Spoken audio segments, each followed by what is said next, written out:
Moving on to my hometown now, and just hours after Birmingham declared itself effectively bankrupt, shocking footage emerged of two traffic wardens being battered in a local street, with the council workers reportedly targeted in response to the crisis. Onlookers said the thugs struck after claiming the civil enforcement officers had no power anymore. The news of the bankruptcy came after the Labour-run council was stung with a £760 million bill to settle an equal pay claim, as well as £100 million for an IT blunder. It's the largest local authority in Europe, and all but essential spending has stopped, with residents fearing they could be hit with a 10% rise in bills. Today, a former advisor to the council said hosting last year's Commonwealth Games had added to the city's problems, calling it a challenge too far that had diverted attention away from fixing things. This Birmingham resident told talkTV local authorities had become increasingly squeezed.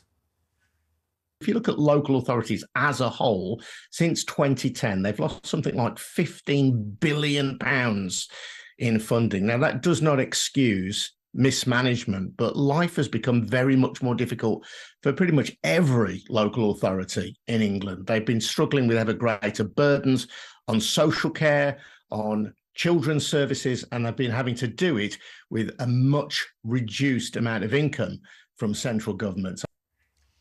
But it's not just Birmingham. 5 other authorities have gone bust in the last 5 years, and there are warnings that at least 30% of councils in some of the poorest areas of England could soon follow suit. There's a journalist called Paul Woe, who writes for the Eye. Fantastic. Did a newsletter today. I completely forgot about this. David Cameron scrapped the Audit Commission, which was in charge of local government. They held them to account for their spending, their administrating, all their efficiency. Cameron scrapped it and said, no, they can look after their own money. And now Gove is now trying to set up another office to look after local governments after the fact. Well yeah. So I think that our government is partly to blame, not completely, but partly at least. And that guy's completely correct. They cut social care. They haven't got a grip on social housing.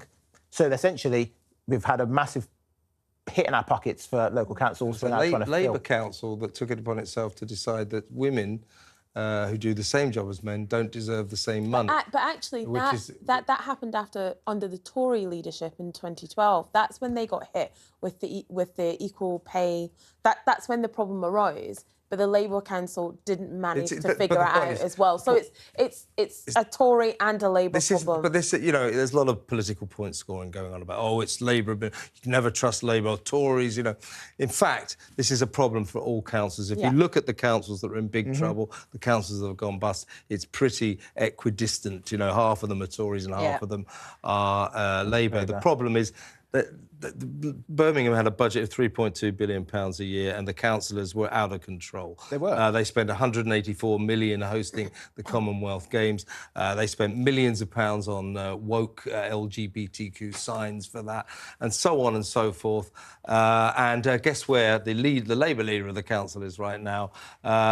He has gone to New York to celebrate his 50th birthday. But there's more We problems. need to bring these councillors, You these do. two-bit councillors, into line. But there's two things here probably that we can learn from this. First of all, that Birmingham Council is too big. Yes. That I think when you have an authority that has too many responsibilities... Biggest authority in The second thing Europe, is our tax system, by the way, is utterly broken. We rely on business rates, which are archaic. We rely on local council tax, which is archaic and politically driven and motivated.